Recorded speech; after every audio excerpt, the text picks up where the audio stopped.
My name is Vonda Shelton and I was 34 years old when my mother-in-law put my place in the family to a vote. She stood at the head of the table, looked around the room and asked, "All in favor?" Every hand went up. My 7-year-old son watched it happen.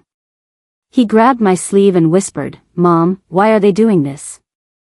I didn't answer him. If I opened my mouth, I would have screamed. So, I smiled. I picked him up and I walked out. What none of them knew was that I'd already been keeping records. And what happened the following week made every one of them wish they'd never raised their hands. 10 months before that dinner, my husband Craig died in a scaffolding collapse. His family had been pushing me out ever since. The vote was just the first time they did it to my face. Welcome back to Calm Drama Stories. This is the channel where quiet women tell loud truths, where every story ends with boundaries, not bitterness. If you've ever been told you don't belong at a table you helped build, this one's for you. Drop a comment and be sure to subscribe. Craig Shelton was 36 when the scaffolding gave way at a commercial build site in Westboro. He was a construction supervisor, steady hands, quiet voice, the kind of man who checked every bolt twice, and still worried on the drive home. The call came during my night shift at Augusta Health. I was charting vitals on a 3-year-old with CRO when the charge nurse touched my shoulder and said my phone had been ringing for 11 minutes straight. I answered in the hallway. The foreman's voice was flat and practiced like he'd rehearsed it. Craig was gone before the ambulance cleared the site. I remember the smell of my own hands. Hospital-grade sanitizer mixed with salt. My body couldn't decide if I was at work or drowning. Workers' comp came through. A small life insurance policy covered the mortgage for a year. The probate court named me administrator of Craig's estate. A surviving spouse formality that felt like signing someone else's homework. It wasn't much, but it was structure, and structure was all I had left. Liam was 6 then. He asked me every morning for 2 weeks if Daddy was coming back. I said no every time because Craig would have wanted me to tell the truth, even the ones that broke us both. The funeral was at Grace Community Church off Route 340. Dorothy, Craig's mother, stood at the casket in a navy dress and told the pastor loud enough for the second pew to hear. "At least now he's with his father." Earl, Craig's dad, had died 4 years earlier. Dorothy said it like Craig's death was a reunion, like losing her son was a homecoming. I swallowed. I nodded. And I filed it away in the back of my brain the way nurses file the first abnormal reading on a chart. Noted, flagged, not yet a crisis. That was the first time I realized Dorothy wasn't just grieving. She was rewriting the story. And in her version, I was already gone. I built our life back in small, ugly increments. 3 night shifts a week at the pediatric ward. Drop Liam at Elkton Elementary by 7:45. Sleep 4 hours if I was lucky. 5 if Liam had an after-school play date. Pick him up. Homework at the kitchen table while I reheated whatever I'd batch cooked on Sunday. Bedtime stories. We were working through Charlotte's Web 1 chapter a night because Craig had loved that book and Liam liked hearing me do the voice for Wilbur. Then I'd drive back to Augusta Health and do it again. The house was ours, Craig's and mine, a 3-bedroom Cape Cod off Spotswood Trail. I mowed the lawn myself, fixed the kitchen faucet with a wrench and a YouTube tutorial, changed the smoke detector batteries on the 1st of every month because Craig had always done it, and the silence of the unbeeped alarm felt like forgetting him. Liam adjusted the way 7-year-olds do unevenly. Some days he drew family portraits with Craig floating on a cloud, smiling, wearing a hard hat. Other days he sat on the porch and stared at the driveway like he was waiting for Craig's truck to pull in.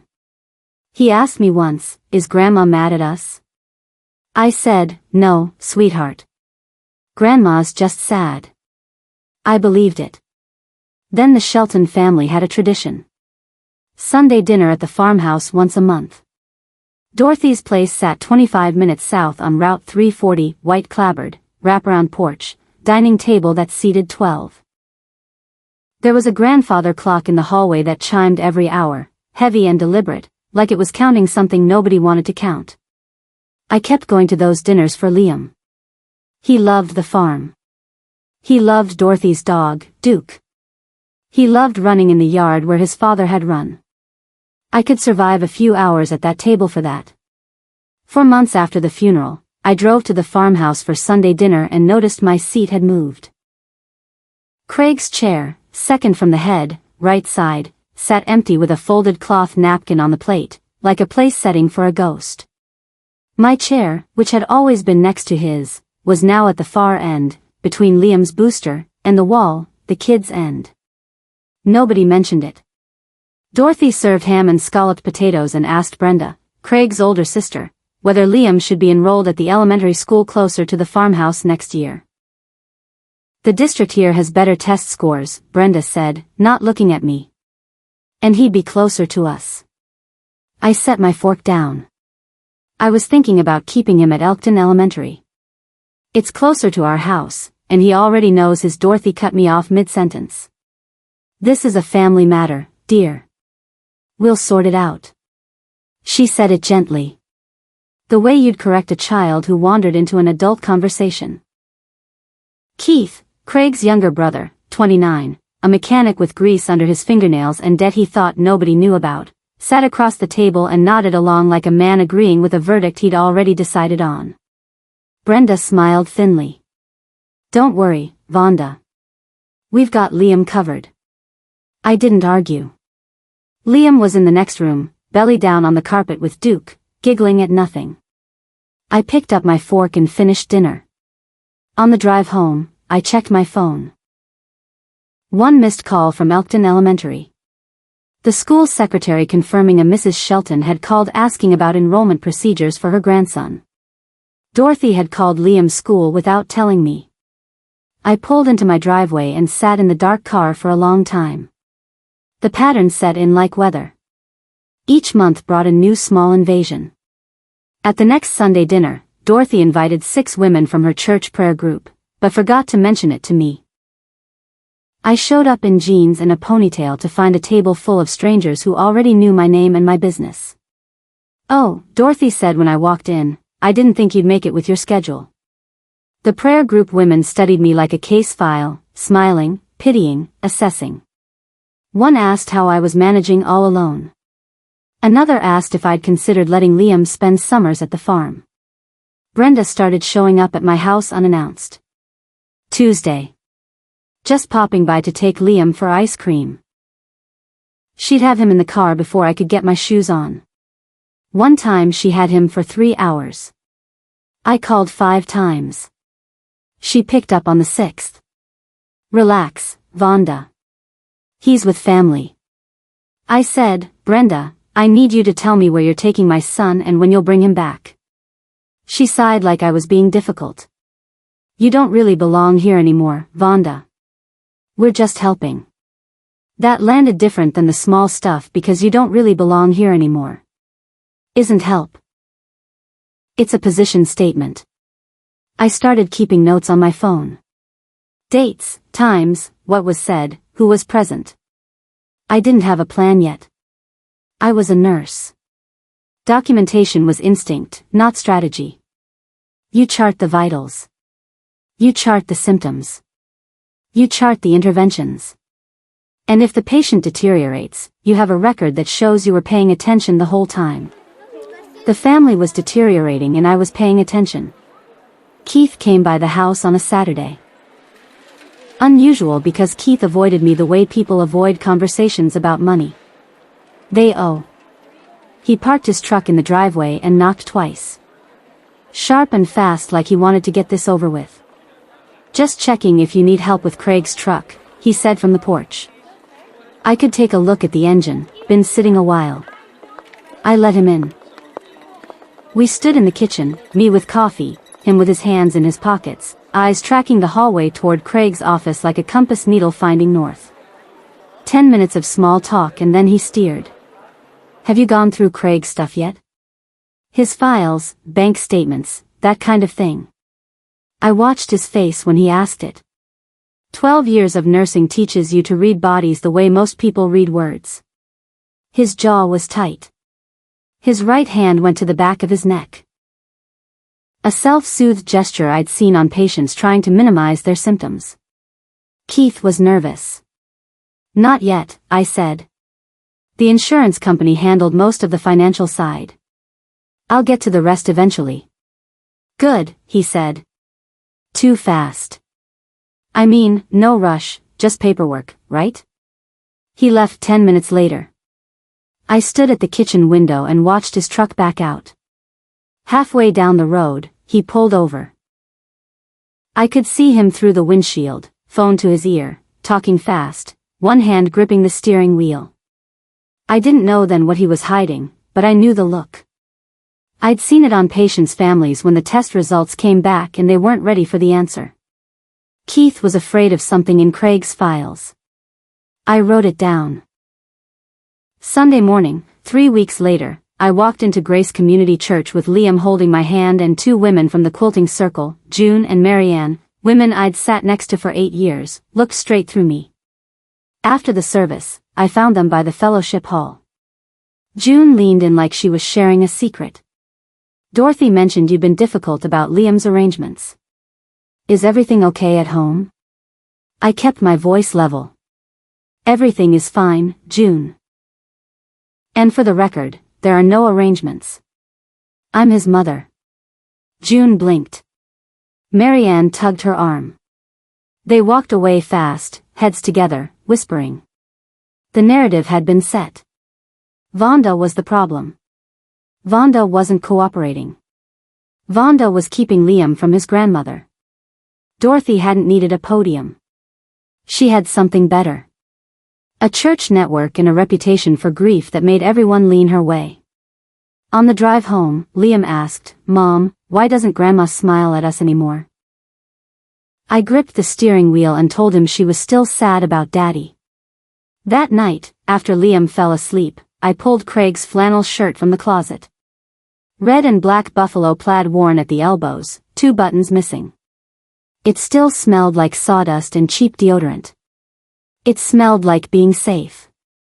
I sat on the bed and held it against my chest and breathed. The next morning, Pastor Dan called. Warm voice, careful words. I was thinking maybe a family mediation session might help everyone heal. I said, "Did Dorothy ask you to call?" 3 seconds of silence. "I just think communication could thank you, Pastor Dan. I think I have a clear picture of what's happening." I hung up. Communication wasn't the problem. I was communicating fine. They just didn't want to hear it. Dorothy called on a Wednesday evening. Her voice was different, lighter, softer, the way she sounded at Christmas when she was trying. "I want the whole family together this Sunday. It's been too long since we all sat down properly. Bring Liam. I'll make his favorite fried chicken and biscuits." I held the phone and stared at the wall. Dorothy didn't do warm without a reason. I called Rosa after I hung up. Rosa Gutierrez, 41, senior RN on my floor. "The only person on earth I told everything to ohms off," I said. She sounded rehearsed. Rosa said, "Then don't go." Liam heard the call. "He's already picking out his shoes to see Duke." Rosa was quiet for a beat. "Then go, but keep your eyes open and your phone recording nothing. Just keep it charged. You'll want to write things down after Sunday came." I buckled Liam in and drove Route 340 south. The farmhouse driveway had 4 cars, Dorothy's sedan, Brenda's SUV, Keith's truck, and 2 I didn't recognize. A Buick and a Camry, both with church parking stickers on the bumper. My stomach dropped. 4 cars meant at least 8 people. Sunday dinner was usually 5. I added it up the way I'd run a patient count. More bodies than expected. No warning, controlled setting. This wasn't dinner. This was an audience. Liam was out of his seatbelt before I cut the engine, running toward the porch where Duke was already barking. I sat in the car for 30 seconds, typed into my phone. June 14th, Sunday dinner. Dorothy insisted full family attendance, 2 unfamiliar vehicles, at least 4 extra people from church. Something feels staged. Then I got out of the car. I should have turned around, but my son was already inside laughing. The grandfather clock struck 5 as I crossed the threshold. The hallway smelled like Dorothy's lavender potpourri, a scent I used to find comforting and now associated with waiting for something to go wrong. The dining table was set for 10. White plates, cloth napkins, the good silverware. Dorothy only used when she wanted people to feel the weight of an occasion. I counted seats. Dorothy at the head, Brenda to her left, Keith at the far end, eyes on his plate. 4 women from church, June, Marianne, and 2 others I recognized from the fellowship hall. 2 empty chairs, one for me, one for someone I couldn't see yet. Liam ran straight through to the backyard. Duke followed, tail whipping.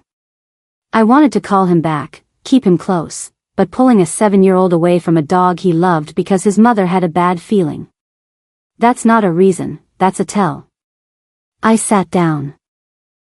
Dorothy smiled. So glad you could make it, Vonda. Wouldn't miss it, I said. The lie tasted like copper. Dinner was polite in the way that hospital waiting rooms are polite. Everyone performing calm while something urgent built behind the walls. Ham, green beans, sweet corn, rolls. Conversation stayed on the weather. The church rummage sale. Brenda's new dentist. Nobody mentioned Craig. Nobody mentioned me. The church women watched me eat. I could feel their eyes the way you feel a draft. Directional, constant, just cold enough to notice. After the plates were cleared, Dorothy folded her napkin, set it beside her empty glass, looked around the table, making eye contact with each person in sequence. She'd done this before, practiced. I mean, this was a presentation, not a conversation. My spine locked. Here it comes. Dorothy stood. She pressed her palms flat on the table the way I'd seen doctors press their hands on a chart before delivering a diagnosis. I've been thinking about this for a long time, she said. And I've talked to everyone here privately. She looked at each church woman, then at Brenda, then at Keith. They all knew. Everyone at this table knew what was coming except me. Craig was the heart of this family. Since he's been gone, things have been strained. I think we all know why. She looked at me. I'm not saying this to hurt you, Vonda, but I think it's best for Liam. For all of us, if we discuss whether you should continue attending family events. The grandfather clock ticked in the hallway. 1 beat, 2. I heard every mechanism inside it. The weight dropping, the pendulum swinging, the gear teeth catching. The room waited. I'd like to put it to a vote, Dorothy said. A simple show of hands, she gestured toward the church women. These ladies are here as witnesses, so no one can say it wasn't fair. Fair? She used that word like it meant something. Like staging a vote to exile your dead son's wife from the family while her child played in the yard was an exercise in democracy. I looked at Brenda. Her jaw was set. I looked at Keith. He was staring at a spot on the table approximately 6 in front of his plate like a man who'd already decided but didn't want to watch himself do it. I looked at the church women. June had her hands folded. Marianne was touching her cross necklace. The other 2 looked like they wished they'd stayed home. Dorothy cleared her throat. All in favor? Dorothy raised her hand first. Steady, deliberate, like she was answering a question she'd already rehearsed in front of her bathroom mirror. Keith's hand went up next, fast, almost relieved, the way someone rips off a bandage they've been picking at for weeks. Brenda raised hers, eyes fixed on the table. The church women followed. June first, then Marianne, then the other 2, their hands rising in a wave of borrowed conviction. 8 hands. I counted them because counting was all my brain could do. 8 hands against me. And then the back door banged open. Liam stood in the doorway. Grass stains on his knees. Duke panting beside him. He'd heard the voices, not the words, but the tone. Children don't need language to decode a room. They read the air. He saw the hands. All of them still raised, frozen in that ugly salute.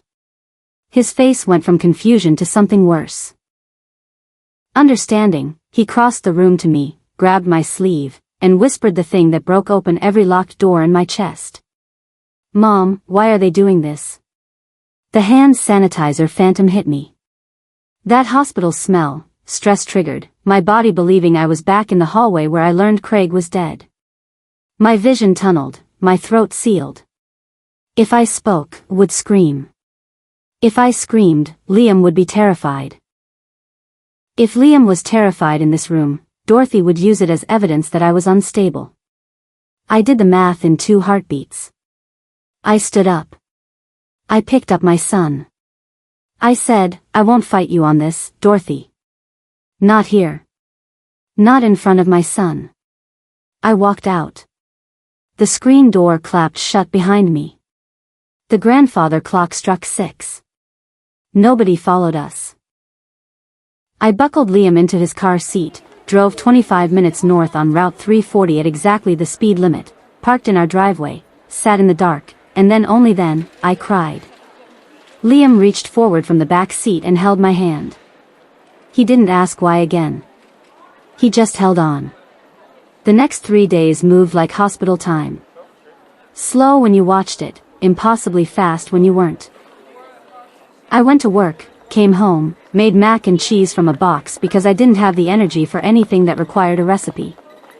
Read Liam chapter 12 of Charlotte's Web, stared at the ceiling. I didn't cry again. My body had made a decision about that. One time was enough. Liam asked twice, are we not going to Grandma's anymore? I said, we're going to figure that out, sweetheart. I opened my phone notes and scrolled back through 4 months of entries, dates, times, direct quotes where I could remember them. Dorothy calling the school, Brenda's unauthorized pickups, the church whisper, the seating rearrangement, and now the vote. 8 hands, 4 witnesses, premeditated. I read the whole record from top to bottom. It took 11 minutes. When I finished, I saw what I hadn't been able to see while I was living inside it. A pattern, not grief, not miscommunication, coordinated exclusion, escalating pressure, designed to make me feel crazy for objecting. I've been a nurse for 12 years. I know what a chart looks like when a patient's declining and nobody's adjusted the treatment plan. This chart said, intervention required. At work the next morning, Rosa found me in the break room staring at my phone. What are you going to do? She asked. I don't know yet, I said. But I'm done smiling through it.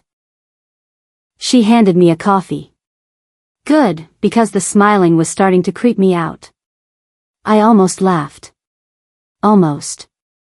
The answer came 3 days later in the last place I expected, the inside pocket of Craig's winter jacket. If you've ever sat in a room while people decided whether you belonged, if you've ever driven home in silence because your voice would have shattered, I need you to keep watching because what Vonda found in that jacket changed everything. And what she did next, they never saw it coming. If this story hits close to home, drop a comment below. You are not alone in this. The Sunday after the vote, I took Liam to church. Not because I wanted to, because I'd attended Grace Community for 8 years. Craig brought me the first time we visited Elkton together, and I wasn't going to let Dorothy's campaign take one more thing from me. 3 families who usually greeted us at the door kept walking. A woman I'd helped with her daughter's ear infection 6 months ago, crossed the parking lot to avoid making eye contact. After the service, one of the quilting circle women, Jan, I think, approached me by the fellowship hall doors. She spoke like she was reading from a script. Dorothy told us what happened at dinner. She said, you refused to let Liam spend holidays with the family. I held my purse strap with both hands. That's not what happened, Jan. But I'm not going to argue about it in a parking lot. She blinked, nodded, walked away. In the car, I gripped the wheel at 10 and 2. The phone rang before I reached the highway.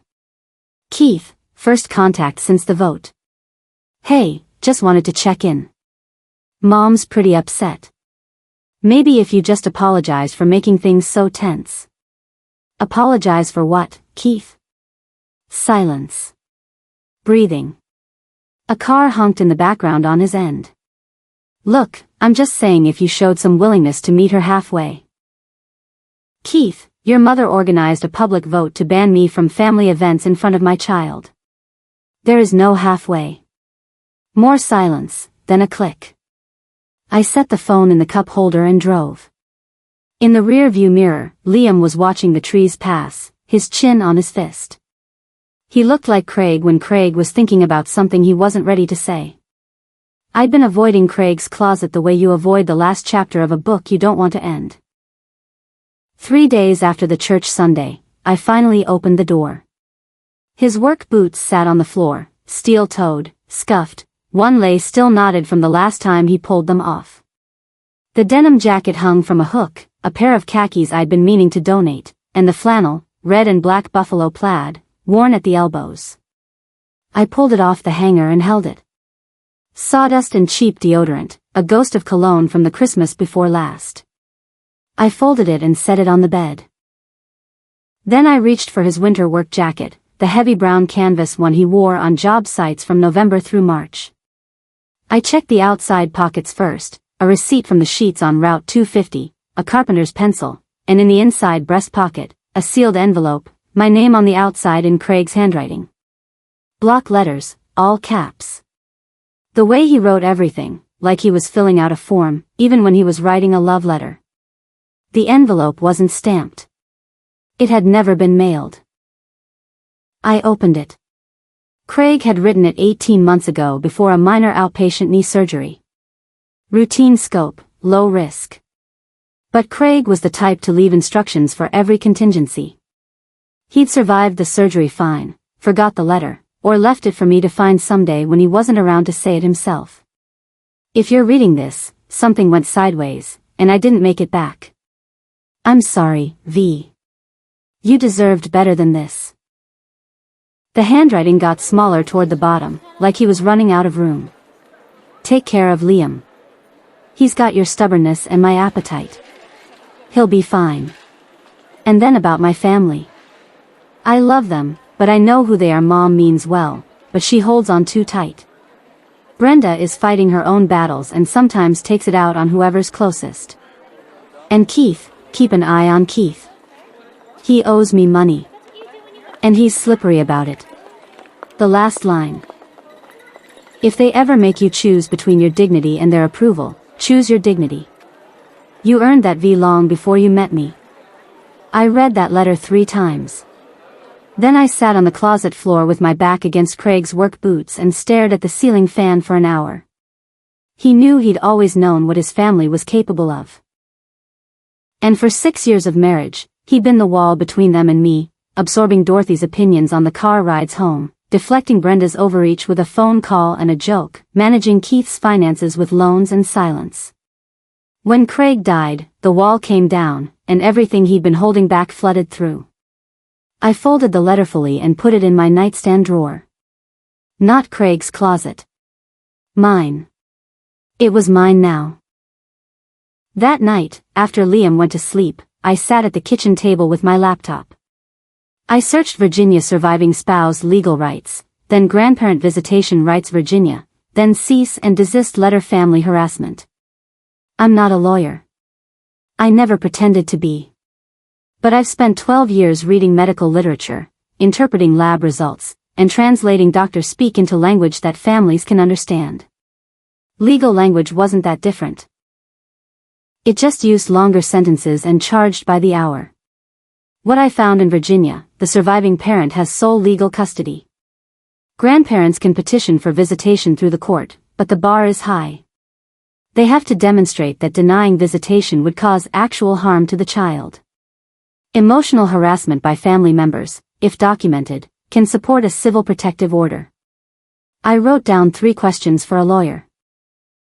The next morning, I called the office of Margaret Hale at Hale & Bridger in Stunton. The receptionist asked what the matter concerned.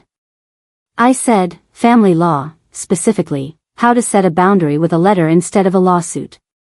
Margaret took the appointment for that same afternoon. Margaret Hale's office was on the second floor of a converted Victorian on Beverly Street. Darkwood law books lined up like soldiers, a framed JD from the University of Virginia beside a photo of two golden retrievers. Margaret was 55, white hair in a low bun, reading glasses on a chain around her neck. She listened without interrupting for 20 minutes. I told her everything. The seating change, the school call, Brenda's pickups, the church campaign, the vote. I showed her my phone notes, 4 months of dates, quotes, patterns. She didn't react with surprise. She reacted with recognition. Widows being pushed out, she said when I finished. More common than you'd think. The husband dies and the family decides the wife was a temporary member all along. She pulled a legal pad toward her. Here's where you stand. You're Liam's sole legal parent. Full stop. Dorothy has no legal authority over your child. In Virginia, grandparents can petition for court-ordered visitation, but the court strongly favors the surviving parent's judgment, especially when the petitioning party has a documented pattern of hostility. She tapped my phone notes. This is documentation. The vote, the school contact, the unauthorized pickups. This is a pattern of harassment, coordinated, escalating, involving third parties. I said, what can I do about it that doesn't involve a courtroom? Margaret set down her pen. We can send a formal letter. It outlines your rights, documents the pattern, and puts them on notice that continued behavior could support a petition for a civil protective order. It's not a lawsuit. It's a boundary with legal letterhead. I said, and the money Keith owes Craig. Margaret's eyebrows rose a 1/4 inch. Tell me more about that. Margaret told me to check Craig's personal files, tax records, bank statements, anything in a folder with a name on it. I went home that evening and pulled open the filing cabinet in the garage. Craig kept his paperwork the way he ran job sites, labeled, organized, slightly dusty. I found tax returns going back 7 years, old payups, the title to his truck, and behind everything, a manila folder labeled Keith in Craig's block handwriting. Inside, a typed promissory note, $18,000, dated 2 years before Craig's death. Keith's signature at the bottom, slightly cramped, like he'd hesitated before pressing the pen down. Terms monthly payments of $500 starting January next to the repayment schedule Craig had written in pencil 000 12 months of Zerith hadn't paid back a single dollar. There was more printed 2 text message screenshots and stapled them to the note. I'll pay you back when the shop takes off. Promise. It's been 8 months Keith. I know. Don't tell Mom. Don't tell Mom. I sat on the garage floor with the folder open on my lap and ran that phrase through every interaction I'd had with Keith since Craig died. Keith asking if I'd gone through Craig's files.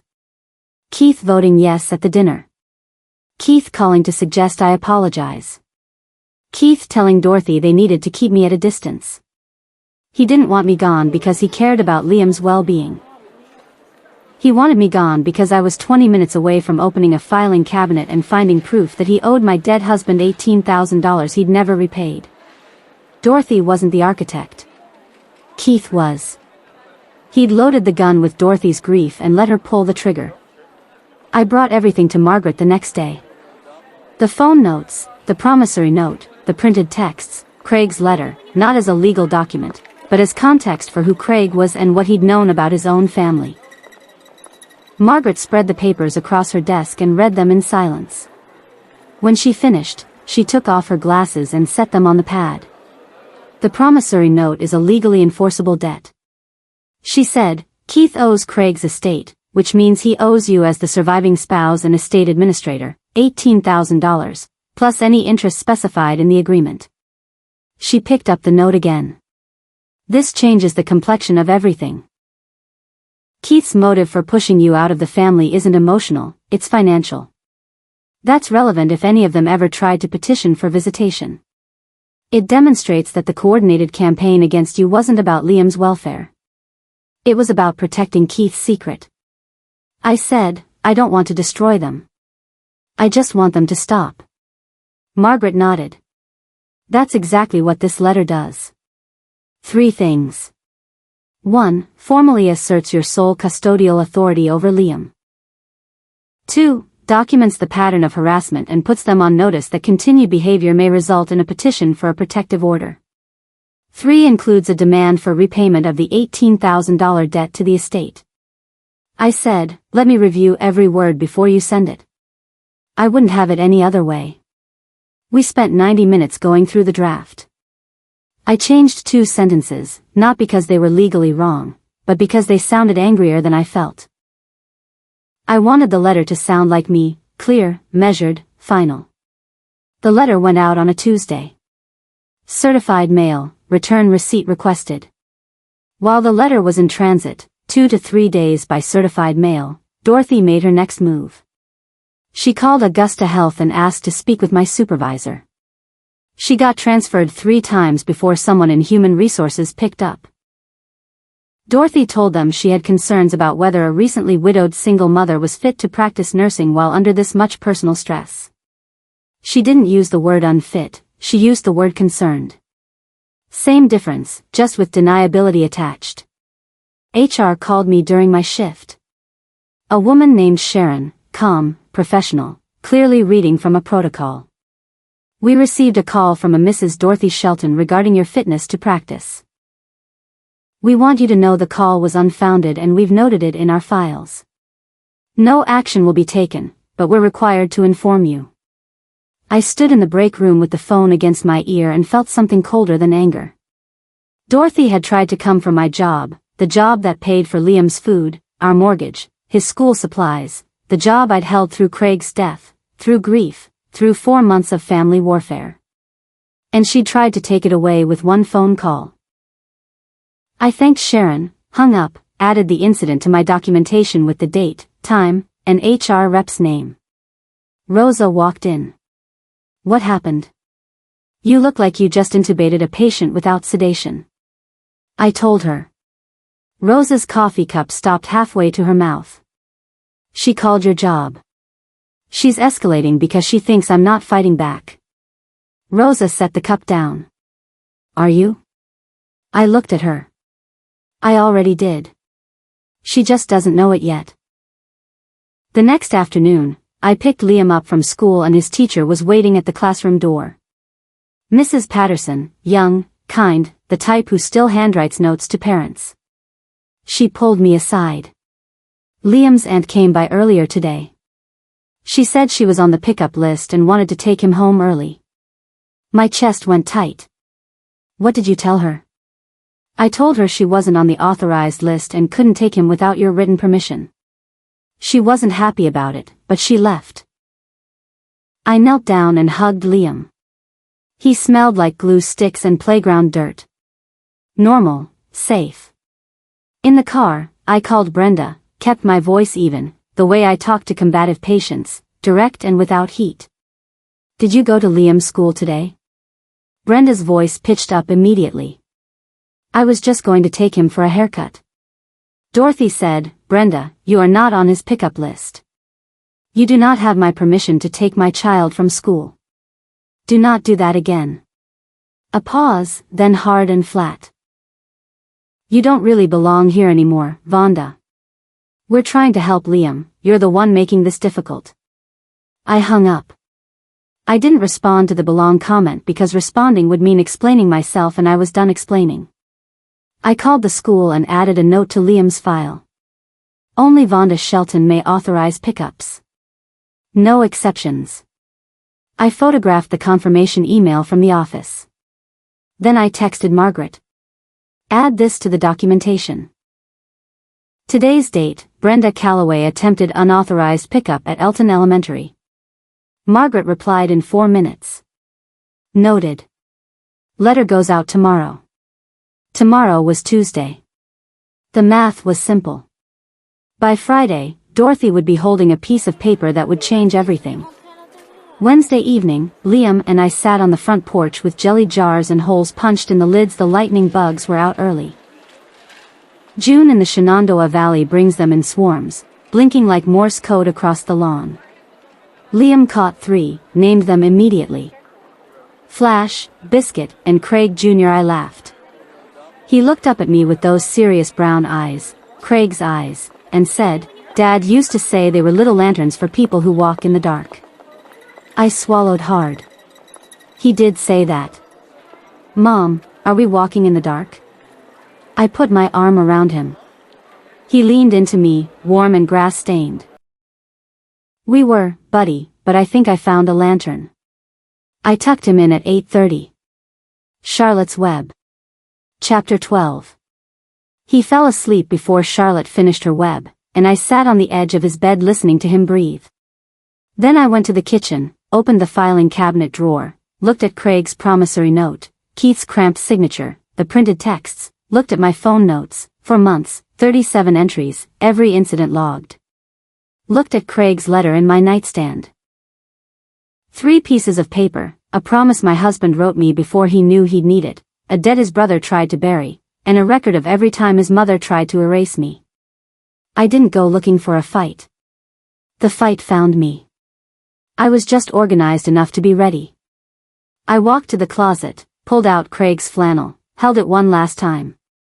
Sawdust, deodorant, the memory of arms that used to hold me when the world was too loud. Then I folded it and put it back on the shelf. Not because I was letting go, because I was standing up.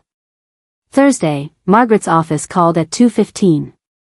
Certified delivery confirmed. Dorothy Shelton signed at 1:47 p.m.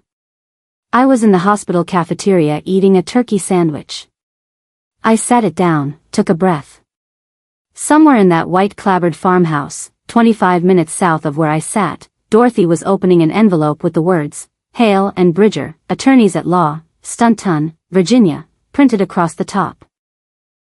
I didn't know exactly what her face looked like. But I knew Dorothy. The first thing she would feel was offense. How dare Vonda involve lawyers?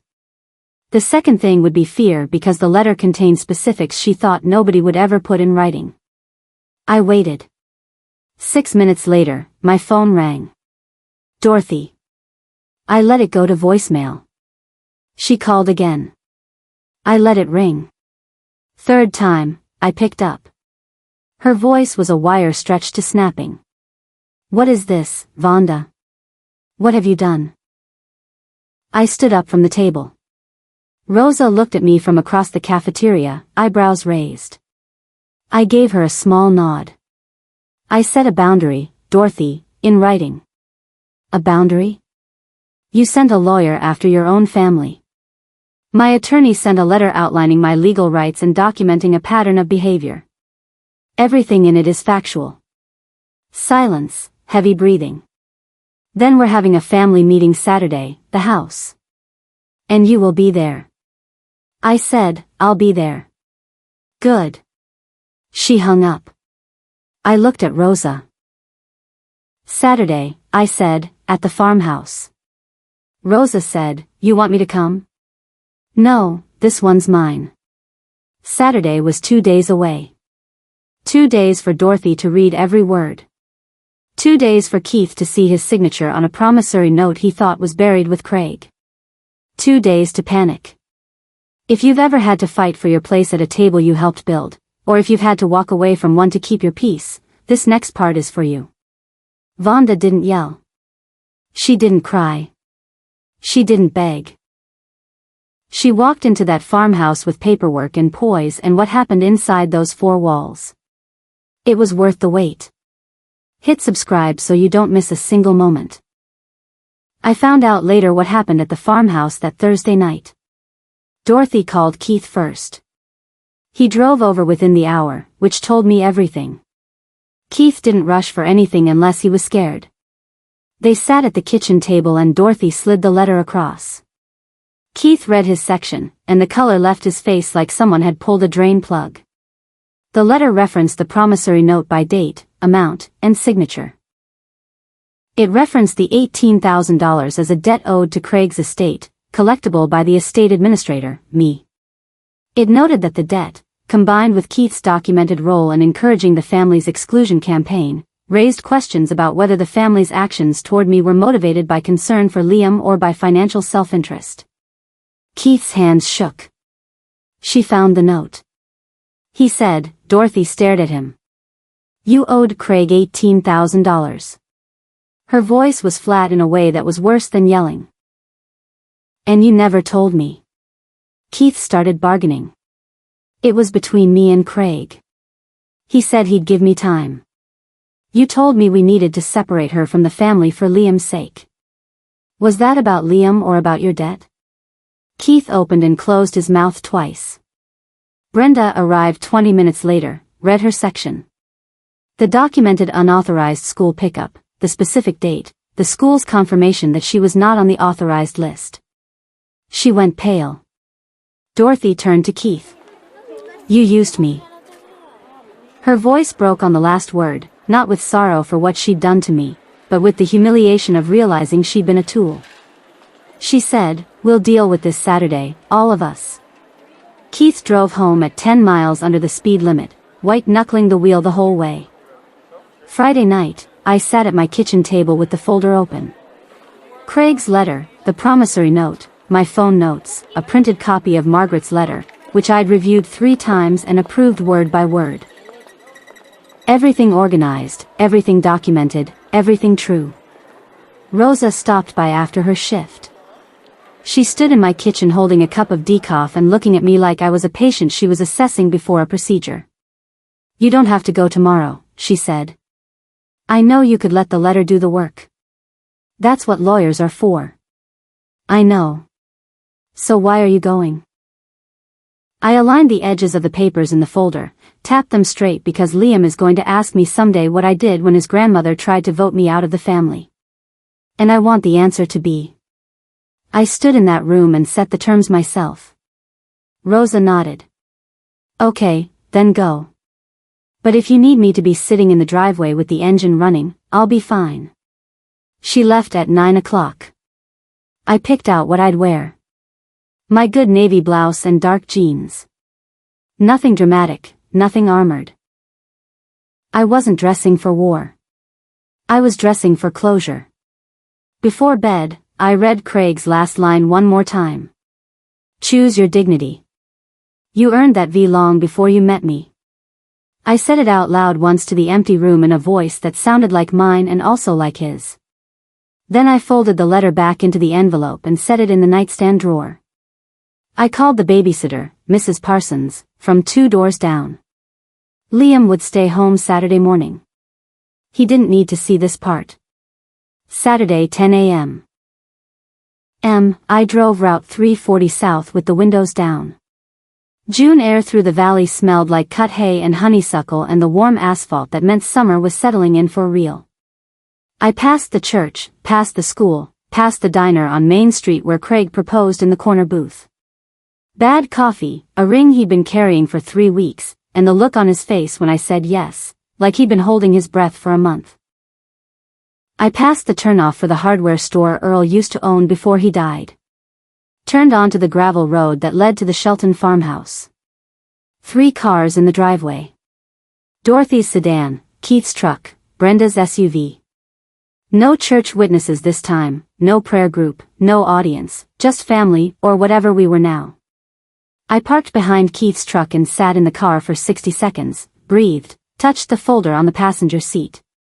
The folder contained 3 things. My rights, their record, and their debt. It weighed less than a pound. It was the heaviest thing I'd ever carried. I got out, walked up the porch steps. The front door was open behind the screen. I could hear the grandfather clock ticking from the hallway, steady, unhurried, like it had nowhere to be and all the time in the world to get there. I counted the chimes as I pushed open the screen door. 10, 10. 00 on a Saturday morning, and I was about to do the hardest thing I'd done since I buried my husband. Dorothy, Brenda, and Keith sat at the dining table. Same table, same chairs, same arrangement as the night of the vote, except this time there was a letter on the table instead of a show of hands. Dorothy spoke first. Sit down, Vonda. I didn't sit. I stood at the end of the table, my old spot, the one they'd moved me from 4 months ago. I set the folder down in front of me, but didn't open it. Dorothy held up the letter. Explain this. I met her eyes. There's nothing to explain. You received a letter from my attorney outlining my legal rights as Liam's sole custodial parent and documenting a pattern of harassment. Everything in that letter is factual and documented. Dorothy's chin lifted. Harassment. I'm his grandmother. I have a right. You have a right to petition a court for visitation. The court will then review the documented pattern, the isolation, the defamation to church members and my employer, the unauthorized school contact, the organized vote to exclude me in front of 4 witnesses. In Virginia, the surviving parent's judgment carries significant weight. I kept my voice at the register I use for discharge instructions. Clear, even, practiced. Dorothy's grip on the letter tightened. The paper crinkled. Brenda shifted in her chair. You can't keep Liam from us. I'm not keeping him from anyone. I'm establishing terms. Scheduled visits with advanced notice. No unauthorized pickups. No disparaging remarks about me and Liam's presence. No contacting my employer about my fitness to work. I paused. These aren't punishments. They're what normal families call respect. The grandfather clock ticked. Keith sat at the end of the table, knees bouncing under the wood. He hadn't spoken. His eyes darted between Dorothy and the letter like a man watching 2 trains approach the same crossing. Dorothy turned to him, her jaw tightened. Keith, stand up, Dorothy said. Keith didn't move. Stand up. He stood. Dorothy looked at me. Is it true about the money? I opened the folder, removed the copy of the promissory note, laid it on the table between them, flat, smooth. Craig's handwriting across the top. Craig lent Keith $18,000 2 years ago for the auto shop that failed 6 months later. Keith signed a repayment agreement, monthly installments of $500. I pointed to the margin where Craig had penciled in 12 months of zeros. He didn't make a single payment. Keith's throat worked. That was between me and Craig. Craig is dead, Keith. That makes it between you and his estate, and I am the estate administrator. Dorothy picked up the note. Read the terms. Read the zeros. Read Keith's signature. Her hand trembled. Not from weakness, but from the kind of rage that starts in the bones. You told me she was the problem, Dorothy said to Keith. You said we needed to protect Liam from her. Was any of that true? Keith's voice climbed. She has a problem. She doesn't understand this family. You sat at this table and voted to ban her because you owed her dead husband money. Dorothy's voice cracked on the word dead. Not because she felt sorry for me, because she just realized that her grief, the most sacred, most private thing she had left, had been used as a lever by her own son. Brenda Ashen leaned forward. Keith, did you tell Mom to do the vote? Keith looked at the floor. I didn't tell her to do it. I just said it might be easier if Vonda wasn't around so much. The room understood the distinction and rejected it. Brenda spoke next.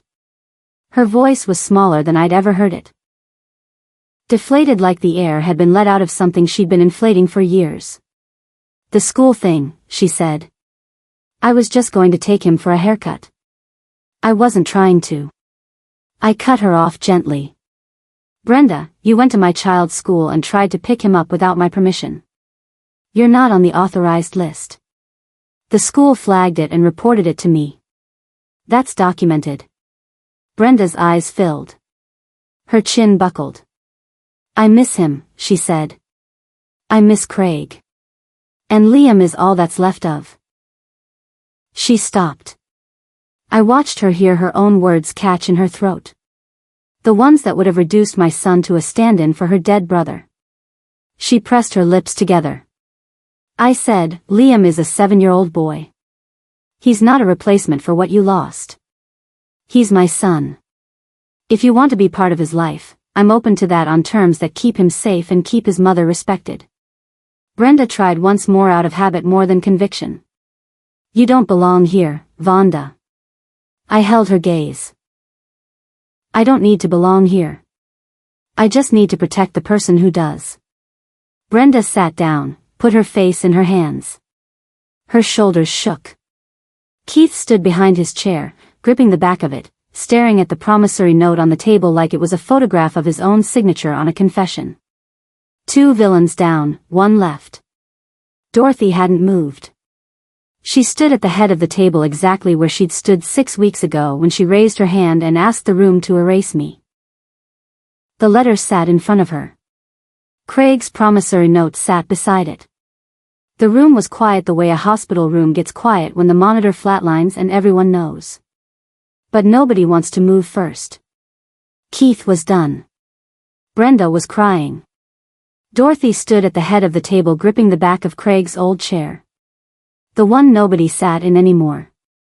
The one with the empty place setting from 4 months of dinners where I wasn't welcome. You think a letter from a lawyer changes anything? Dorothy said, you think I'll just let you take my grandson and disappear? I'm not disappearing, Dorothy. I'm setting boundaries. There's a difference. Craig would never have wanted this. I'd been waiting for that. Not because I wanted to use Craig against her, but because I knew she would use him against me, and I decided weeks ago how I would answer. Craig wrote me a letter, I said.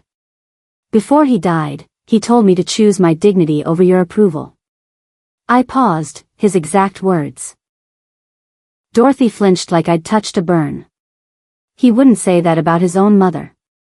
He loved you, and he knew you. Both of those things were true. Dorothy's voice climbed. The kind of escalation I'd been trained to manage in 12 years of pediatric nursing, where parents sometimes scream at you because their child is sick and you're the closest target. You're stealing my family from me. She was almost shouting now. Her hands shook on the chair. I didn't raise my voice. I didn't need to. Every decile she gained was power I didn't have to match. My son asked me, Mom, why are they doing this? I said, I didn't have an answer for him that night, but I found one. I looked at her. The answer is because no one ever told you no.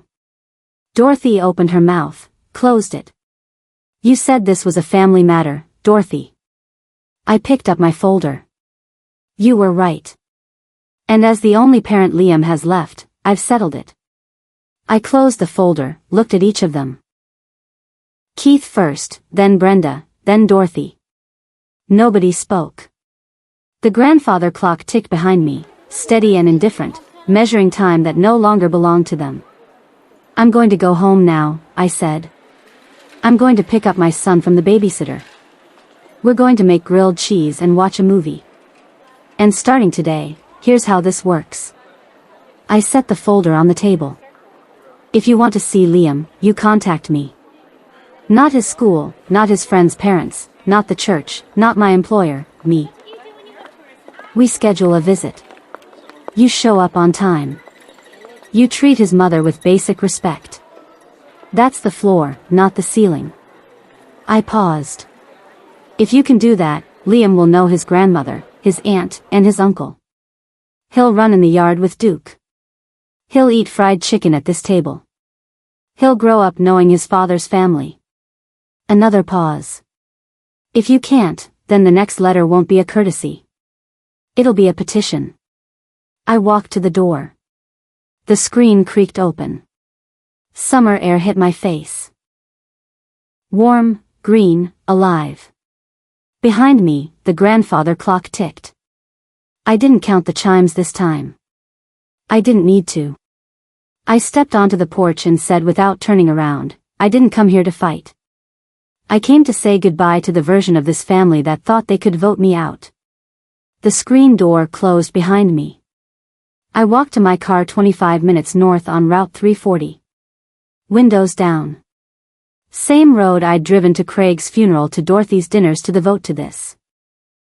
Same road, same trees, same sky, different woman. I pulled into my driveway, turned off the engine, and sat in the silence for 1 full minute. Then I went inside to pick up my son. The first week was silence.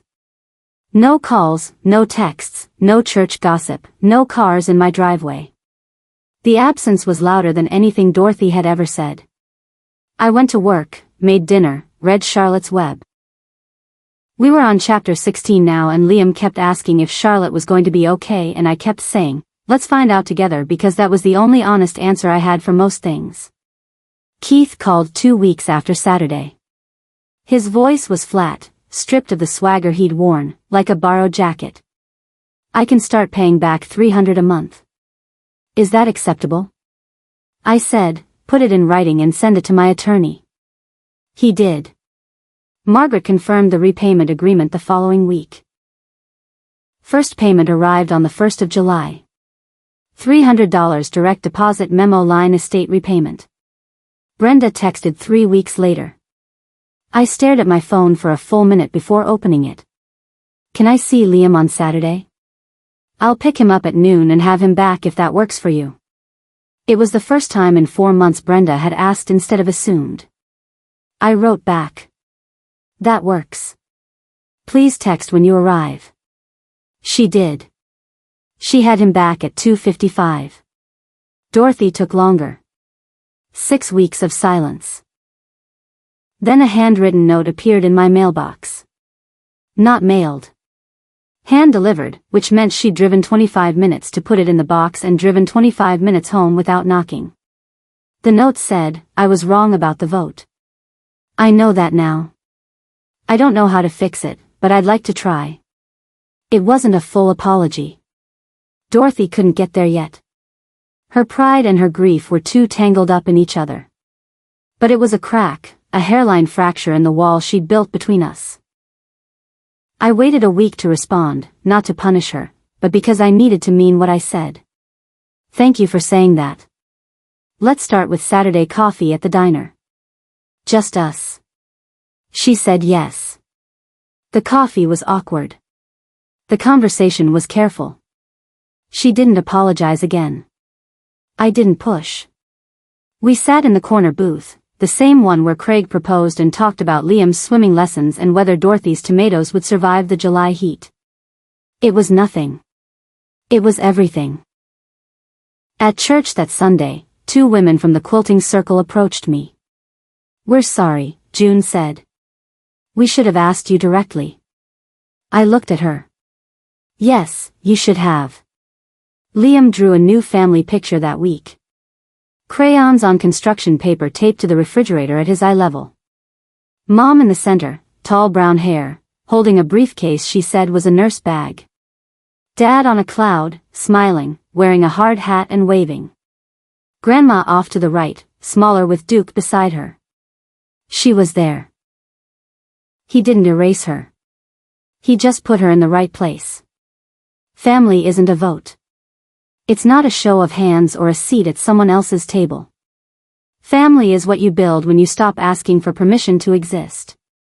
That's my story. 1 vote, 1 letter, and a 7-year-old boy who taught me that the people who matter don't raise their hands against you, they hold yours. If this story reminded you to set a boundary you've been putting off, do it today. And if you know someone who needs to hear this, share this video with them. Thank you for being here. Drop a comment, hit subscribe, and I'll see you in the next one.